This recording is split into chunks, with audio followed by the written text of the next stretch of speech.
नमस्कार मित्रों, इलेक्ट्रॉनिक्स तृतीय वर्ष के विद्यार्थियों के लिए विषय linear integrated circuits and design में आज हम मल्टीपल चॉइस क्वेश्चंस की बात करेंगे।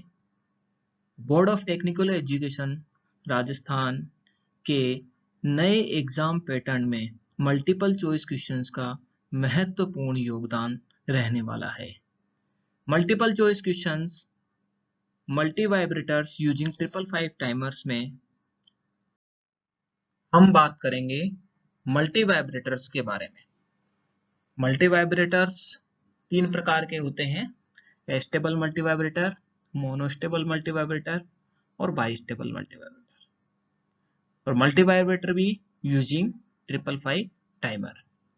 555 टाइमर जनरली 8 पिन कॉन्फ़िगरेशन होता है। उसमें pin number 1 ground pin, pin number 2 trigger, pin number 3 output pin, pin number 4 reset pin use में ली जाती है। पिन नंबर 5 कंट्रोल पिन होती है। Pin number 6 threshold, pin number 7 discharge और पिन नंबर 8 वीसीसी होती है। ऑब्जेक्टिव क्वेश्चंस को solve करने से पहले हम मल्टी वाइब्रेटर्स यूजिंग 555 टाइमर की एक बिल्कुल सारांश इस स्लाइड में देखने जा रहे हैं। तो सबसे पहले हम बात करते हैं stable multi vibrator. Multi vibrators के अगर इंटरनल ब्लॉक डायग्राम की बात करते हैं तो इंटरनल ब्लॉक डायग्राम के अंदर एक वोल्टेज डिवाइडर यूज में लिया जाता है, जिसमें इंटरनली एक रेजिस्टेंस कनेक्ट होता है, जिसको तीन पार्ट्स में डिवाइड किया गया है और उनके अक्रॉस वोल्टेज 1/3 VCC 2/3 VCC काम में लिया जाता है और उनको दो कंपैरेटर्स पे कनेक्ट किया जाता है। दो कंपैरेटर, कंपैरेटर 1 और कंपैरेटर 2 काम में लिया जाता है। कंपैरेटर 1 और कंपैरेटर 2 के आउटपुट को एक फ्लिप फ्लॉप पे दे दिया जाता है और फ्लिप फ्लॉप के आउटपुट को एक बफर आउटपुट पे दे दिया जाता है, जहां से एक्चुअल आउटपुट लिया जाता है। जैसे पिन नंबर 3 एक आउटपुट पिन दर्शाई गई है। फ्लिप फ्लॉप का जो एक्चुअल आउटपुट होता है, उस एक्चुअल आउटपुट को एक पिन नंबर 7 पे डिस्चार्ज ट्रांजिस्टर कनेक्टेड होता है, उसके बेस पे कनेक्ट कर दिया जाता है। तो ये इसका इंटरनल डायग्राम था जो अपन को ध्यान रखना है। तो स्टेबल मल्टी वाइब्रेटर ऐसा मल्टी वाइब्रेटर होता है जिसका एक भी आउटपुट स्टेट स्टेबल नहीं होता है। मीन्स दोनों ही आउटपुट जो होती हैं वह स्टेबल नहीं होके क्वासी स्टेबल होती है, यानी कि एक स्टेट से दूसरे स्टेट में यह मूव करता रहता है, इसलिए इसे फ्री रनिंग मल्टी वाइब्रेटर भी कहते हैं। और स्टेबल मल्टी वाइब्रेटर में आउटपुट की स्टेट को चेंज करने के लिए कोई ट्रिगर अप्लाई नहीं की जाती है, इसलिए know trigger is required for this configuration. Stable multi vibrator के कॉन्फ़िगरेशन में एक्सटर्नली जो कंपोनेंट कनेक्ट किए जाते हैं वह एक RA, RB और C, दो प्रतिरोध और एक कैपेसिटर लगाया जाता है। जब चार्जिंग की बात करते हैं तो चार्जिंग RA, RB और C के द्वारा होता है और डिस्चार्ज कैपेसिटर RB और इस पिन नंबर 7 पे जो डिस्चार्ज ट्रांजिस्टर कनेक्ट होता है उसके द्वारा डिस्चार्ज होता है। तो चार्जिंग जो टाइम कांस्टेंट है वह RB, RA और C पर निर्भर करता है। तो इस फॉर्मूले में देखेंगे charging time constant 0.693 RA plus RB into C होता है। इसी प्रकार जब डिस्चार्ज की बात करते हैं तो केवल RB रेजिस्टेंस काम में आ जाता है, तो RB इंटू C और 0.693। तो डिस्चार्ज टाइम कांस्टेंट वह किसके इक्वल होगा? 0.693 RB इंटू C। और टोटल जो टाइम पीरियड होगा उस पल्स, यानी कि हाई पल्स लो पल्स दोनों मिलके एक टोटल पल्स विड्थ डिफाइन करेंगे। तो टोटल टाइम पीरियड उसका कितना हो जाएगा, इन दोनों को ऐड कर देंगे तो 0.693 RA प्लस का 2 RB इंटू C उसका टोटल टाइम पीरियड हो जाएगा। और इसको अगर 1/T कर देंगे तो उस पल्स यानी कि उस वेव फॉर्म की फ्रीक्वेंसी कैलकुलेट कर सकते हैं। अगर इसी स्टेबल मल्टी वाइब्रेटर को स्क्वायर वेव में कन्वर्ट करना है, यानी कि ऑन और ऑफ दोनों टाइम पीरियड इक्वल हो जाए, और ऑन ऑफ दोनों टाइम पीरियड इक्वल कब होंगे? जब इस RB को इस डायोड से शॉर्ट कर दिया जाए और RA और RB दोनों इक्वल कर दिया जाए, यानी कि चार्जिंग जब कॉन्सेप्ट काम में ले रहे हैं तो यह चार्जिंग आर ए और डायोड के द्वारा सी से चार्जिंग होता है, उसमें आर बी का रोल नहीं आता है।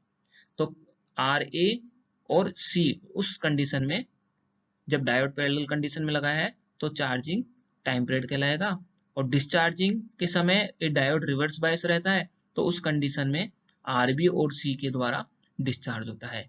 और जब आर ए और आरबी दोनों इक्वल करते हैं तो उस कंडीशन में वह stable multivibrator square wave generator में कन्वर्ट हो जाता है। इसी कॉन्सेप्ट को श्मिट ट्रिगर में भी काम में लिया जा सकता है। एक महत्वपूर्ण पैरामीटर है duty cycle. Duty cycle on period और टोटल टाइम पीरियड के रेशियो को ड्यूटी साइकिल कहते हैं, यानी कि उस जो पल्स आउटपुट में मिलती है उस पल्स का हाई में कितना टाइम कांस्टेंट है और टोटल टाइम कांस्टेंट कितना है, उन दोनों के रेशियो यानी कि अनुपात को ड्यूटी साइकिल कहते हैं। और 100 से मल्टीप्लाई करते हैं तो इसको परसेंटेज में कैलकुलेट किया जा सकता है। नेक्स्ट बात करते हैं मोनोस्टेबल मल्टीवाइब्रेटर। नाम से पता चलता है मोनो स्टेबल, जिसकी एक स्टेट स्टेबल होती है उसे मोनो स्टेबल मल्टीवाइब्रेटर कहते हैं। और दूसरी जो स्टेट होती है वह क्वासी स्टेबल स्टेट कहलाती है, यानी कि एक अनस्टेबल स्टेट है और एक स्टेबल स्टेट है। तो अनस्टेबल स्टेट कितने टाइम के लिए ऑन रहता है, यानी कि अनस्टेबल स्टेट में कितने टाइम के लिए वह मल्टीवाइब्रेटर वर्क करता है, वह एक्सटर्नल जो कंपोनेंट आर और सी कनेक्ट करते हैं उस पर निर्भर करता है। और उसका मान कितना होता है 1.1 आर इंटू सी। तो यानी कि आर और सी जो चार्जिंग टाइम कांस्टेंट है वह उसकी पल्स विड्थ कहलाएगी, यानी कि पल्स विड्थ या कितने टाइम के लिए डिले प्रोवाइड करा सकता है उसको रिप्रेजेंट करेगा। तो इस मोनोस्टेबल मल्टीवाइब्रेटर को वन शॉट मल्टीवाइब्रेटर भी कहते हैं, क्योंकि इसमें एक negative going trigger pulse apply की जाती है पिन नंबर 2 में। नेक्स्ट है बाइस्टेबल मल्टीवाइब्रेटर। बाइस्टेबल के नाम से पता चलता है जिसकी दो स्टेट स्टेबल रहती हैं, यानी कि इसमें क्वासी स्टेबल नहीं होगा। अगर मल्टीवाइब्रेटर को एक ट्रिगर पल्स अप्लाई करने से वह ऑन से ऑफ कंडीशन में चला जाएगा तो वह ऑफ कंडीशन में ही रहेगा जब तक कि दूसरी ट्रिगर अप्लाई नहीं कर दी जाती, यानी कि पुनः उसी स्टेट में वापस लाना है तो दूसरी एक और ट्रिगर पल्स अप्लाई की जाती है। तो इसलिए इसमें दो स्टेट स्टेबल होती हैं, ऑन भी स्टेबल है और ऑफ भी स्टेबल है। तो इन स्टेट को अगर चेंज करना है, यानी कि इन स्टेट्स में कुछ परिवर्तन करना है, तो उसके लिए ट्रिगर पल्स की आवश्यकता होती है। ऑब्जेक्टिव क्वेश्चंस में फर्स्ट क्वेश्चन है the output of the stable circuit A constantly switches between two states, यानी कि आउटपुट दो स्टेट्स के बीच में स्विच करता रहता है। बिल्कुल सही है। Stable multivibrator free running multivibrator होता है तो उनका आउटपुट एक स्टेट से दूसरे स्टेट और दूसरे स्टेट से पुनः एक फर्स्ट स्टेट में स्विच करता रहता है। तो ए ऑप्शन सही है। B is low until a trigger is received, trigger apply नहीं की जाती है स्टेबल मल्टीवाइब्रेटर में, गलत है। High trigger is received, trigger तो अप्लाई नहीं की जाती है। अंटिल ट्रिगर्ड फ्लोट्स भी, ये भी नहीं होगा। तो ऑप्शन ए इसका बिल्कुल सही है, यानी कि स्टेबल मल्टीवाइब्रेटर में जो आउटपुट है वह दो स्टेट्स के बीच में कॉन्स्टेंटली स्विच करता रहता है। नेक्स्ट क्वेश्चन है if a diode is connected across R B, इस डायग्राम में आरबी के अक्रॉस अगर डायोड कनेक्ट कर देते हैं तो हमको सभी को ध्यान है ये कॉन्फ़िगरेशन स्क्वायर वेव जनरेटर बन जाएगा। If a diode is connected across resistor RB in the given figure, what is the new duty cycle of the output waveform? Duty cycle का फॉर्मूला क्या होता है कि ऑन पीरियड और divide by total period को उसकी duty cycle कहते हैं। तो ऑन पीरियड क्या होगा, ऑन पीरियड होता है आर ए और आर बी इंटू सी, ये इसका ऑन पीरियड कहलाएगा। और ऑफ पीरियड क्या हो जाएगा, आर बी इंटू सी इसका ऑफ पीरियड होगा। टोटल टाइम पीरियड इन दोनों का एडिशन होगा। लेकिन हम बात कर रहे हैं यहाँ अगर डायोड कनेक्ट कर दिया जाता है तो डायोड कनेक्ट करने पर जो चार्जिंग टाइम है उसमें आर बी नहीं आएगा। तो चार्जिंग टाइम क्या आएगा, आर ए इंटू सी, यानी कि on period R A into C होगा और ऑफ पीरियड क्या होगा, आर बी इंटू सी होगा।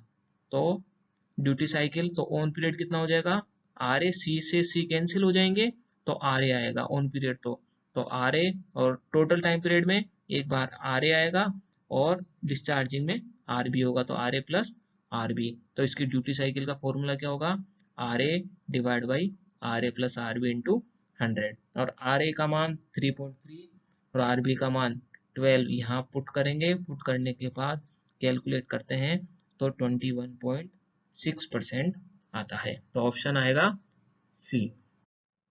नेक्स्ट क्वेश्चन है, what controls the output pulse width of one shot. One shot किसको कहते हैं, जिसके अंदर एक ट्रिगर अप्लाई की जाती है और उसका नाम है मोनोस्टेबल मल्टीवाइब्रेटर। और मोनोस्टेबल मल्टीवाइब्रेटर का आउटपुट इनपुट की तरफ जो एक्सटर्नल कंपोनेंट आर और सी, जिसको टाइम कांस्टेंट कहते हैं, वह अप्लाई करते हैं, उस पर निर्भर करता है। तो इनमें कौन सा ऑप्शन है, what controls the output pulse width of one shot, the clock frequency नहीं, width of the clock pulse बिल्कुल नहीं, आर और एल टाइम कांस्टेंट नहीं, आर सी टाइम कांस्टेंट, मतलब ऑप्शन है D. Next question, what is the duty cycle of the waveform at the output of circuit given below. इसकी duty cycle calculate करनी है। यहाँ महत्वपूर्ण बात देखनी है, डायोड नहीं लगा हुआ है, ठीक है, तो डायोड नहीं लगा हुआ है तो चार्जिंग टाइम तो कितना हो गया, 0.693 R A plus R B into C. अब आर ए और आर बी दोनों आएंगे चार्जिंग टाइम कांस्टेंट, और डिस्चार्जिंग में केवल आर बी इंटू सी रहेगा। तो ऑन पीरियड तो कितना हो जाएगा, R A plus R B into C, यानी कि 3.3 प्लस 12 इंटू सी 750, और ऑफ पीरियड कितना हो जाएगा, और टोटल टाइम पीरियड से डिवाइड करना है क्योंकि ड्यूटी साइकिल कैलकुलेट करना है। तो ड्यूटी साइकिल से टोटल टाइम पीरियड कितना हो जाएगा, R A plus R B, और डिस्चार्जिंग के टाइम अगेन आर बी, तो R A plus 2 R B हो जाएगा। तो इसकी ड्यूटी साइकिल का फॉर्मूला क्या आएगा, सी से सी कैंसिल हो गए, तो टोटल जो ड्यूटी साइकिल के लिए फॉर्मूला हो जाएगा, on period R A plus R B divide by total time period, तो R A plus R B, फिर आर बी एक और बार आएगा तो R A plus 2 R B हो जाएगा। वापस फॉर्मूला बोल रहा हूँ, R A plus R B divide by R A plus 2 R B into 100। इसे कैलकुलेट करेंगे, कैलकुलेट करने के बाद जो इसका आंसर आएगा वह आएगा 56%। नेक्स्ट क्वेश्चन है, a monostable 555 timer has the following number of state stable states. Monostable, mono means one, एक, जिसकी एक स्टेबल स्टेट होती है उसको मोनोस्टेबल मल्टीवाइब्रेटर कहते हैं। तो इसका ऑप्शन है बी, मोनोस्टेबल। नेक्स्ट क्वेश्चन है, monostable multivibrator circuit is not an oscillator. Oscillator नहीं है मोनोस्टेबल, क्यों नहीं है, स्टेबल तो ऑसिलेटर की तरह बिहेव कर सकता है क्योंकि वह फ्री रनिंग मल्टीवाइब्रेटर है, कोई ट्रिगर यानी कि एक्सटर्नल सप्लाई यूज में नहीं ली गई है। और लेकिन मोनोस्टेबल में एक ट्रिगर पल्स अप्लाई की ली जाती है और जहां ट्रिगर काम में लिया वह ऑसिलेटर नहीं कहलाएगा। तो मोनोस्टेबल मल्टीवाइब्रेटर ऑसिलेटर क्यों नहीं है, देखते हैं ऑप्शन कौन सा है। ए है, it's output switches between two states, it requires a trigger to obtain output signal. बिल्कुल बी ऑप्शन सही है कि इसको एक ट्रिगर की आवश्यकता होती है मोनोस्टेबल स्टेट को एक स्टेट से दूसरी स्टेट में मूव कराने के लिए। It requires a sine wave input signal, नहीं। The circuit does not require a DC power supply, नहीं, ये भी गलत है। तो ऑप्शन बी इसका सही है क्योंकि मोनोस्टेबल मल्टीवाइब्रेटर में एक ट्रिगर पल्स अप्लाई की जाती है आउटपुट को प्राप्त करने के लिए, तो इसलिए यह ऑसिलेटर नहीं है। नेक्स्ट क्वेश्चन है, to obtain a 50% duty cycle in stable 555 timer circuit. 50% अगर ड्यूटी साइकिल स्टेबल मल्टीवाइब्रेटर में प्राप्त करनी है तो अपन को क्या करना पड़ेगा। तो अगर उसके डायग्राम को ध्यान रखते हैं तो आरबी के अक्रॉस एक डायोड लगा दिया था, तो उससे क्या हो गया था, चार्जिंग और डिस्चार्जिंग टाइम पीरियड दोनों इक्वल हो गए थे। तो यानी कि ऑप्शन ए में क्या है, टी लो और टी हाई वो दोनों इक्वल हैं, बिल्कुल सही है। आर ए और आर बी को दोनों को इक्वल रखना पड़ेगा, ये भी सही है। Short R B with A diode during the capacitor charging cycle. Charging के टाइम समय डायोड आरबी के पैरेलल में आ जाता है, यानी कि शॉर्ट कंडीशन में आ जाता है। बिल्कुल ठीक है। Capacitor voltage must rise above 1/3 VCC, बिल्कुल ठीक है। तो इन तीनों के कॉम्बिनेशन से ये डी ऑप्शन बना हुआ है, यानी कि ऑप्शन डी इसका सही है। नेक्स्ट है, what is the another name of A bistable multivibrator. Bistable का दूसरा नाम क्या है? बाइस्टेबल, दो स्टेट जिनकी दोनों स्टेट स्टेबल होती है, यानी कि एक बार ऑन रहेगा एक बार ऑफ रहेगा, और ये फीचर फ्लिप फ्लॉप के अंदर होता है, इसलिए बाइस्टेबल मल्टीवाइब्रेटर को फ्लिप फ्लॉप भी कहते हैं। तो ऑप्शन है इसका सी। An astable 555 timer has the following number of stable states। astable में कितनी states stable होती हैं? कुछ भी नहीं होती है। astable मतलब फ्री रनिंग मल्टीवाइब्रेटर जिसकी एक भी स्टेट स्टेबल नहीं होती है। तो ऑप्शन है इसका ए। Which mode of operation is being used when a 555 timer chip has two external resistor and an external capacitor। दो एक्सटर्नल रजिस्टर और एक कैपेसिटर जिसमें काम में लिया जाता है, उस कॉन्फ़िगरेशन को स्टेबल मल्टीवाइब्रेटर कहते हैं। तो ऑप्शन है D. Thank you so much.